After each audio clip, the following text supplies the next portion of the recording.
Hello, and welcome to another edition of Day Drinking with Kevin. I'm your host, Kevin McGuire, and our episode today is called Cocktails and Dreams. Have you ever had somebody come to your house and say that they prefer a cocktail over a glass of wine?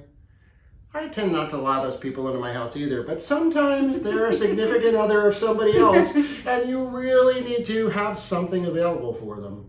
Well, I have my wonderful friend Kate here who is going to show us an amazing cocktail that you can make for that guest so that they don't feel left out of the party.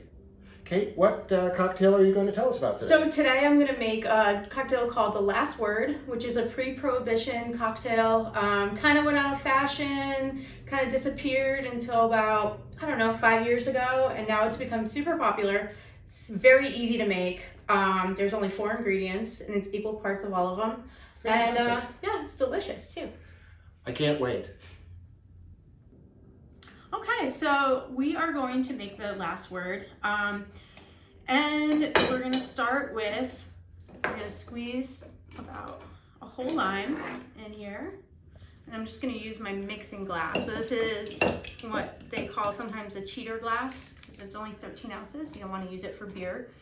So we'll do about a whole lime. It's supposed to be about 3/4 of an ounce of lime juice. I do a little more just because the maraschino liqueur is so sweet. We're gonna add 3/4 of an ounce of London dry gin. I like Beefeater. It is delicious and inexpensive. It's great for cocktails. So do about 3/4 of an ounce in here. And then we'll do the same with maraschino liqueur, which is a super old Italian liqueur. Very sweet. It's great. You can pour it right on some ice cream or fresh fruit.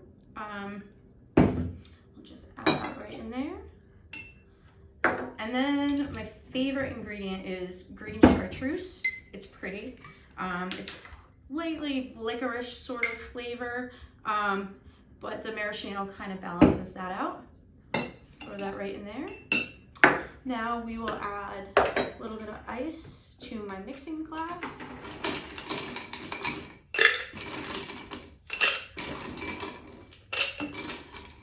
Okay, I'm just going to pour this right in.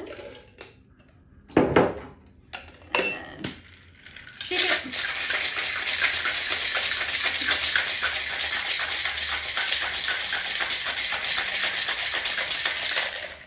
You want to shake it really hard because the maraschino liqueur is very syrupy. You kind of want to dilute that. Throw that right in the glass. There you go. And you can garnish it with either a twist of lime or a Luxardo maraschino cherry.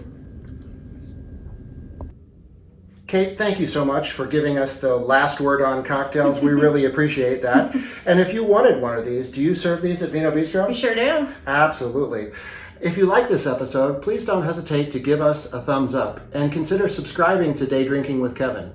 So until next time, cheers, Kate. Cheers. I say, salute.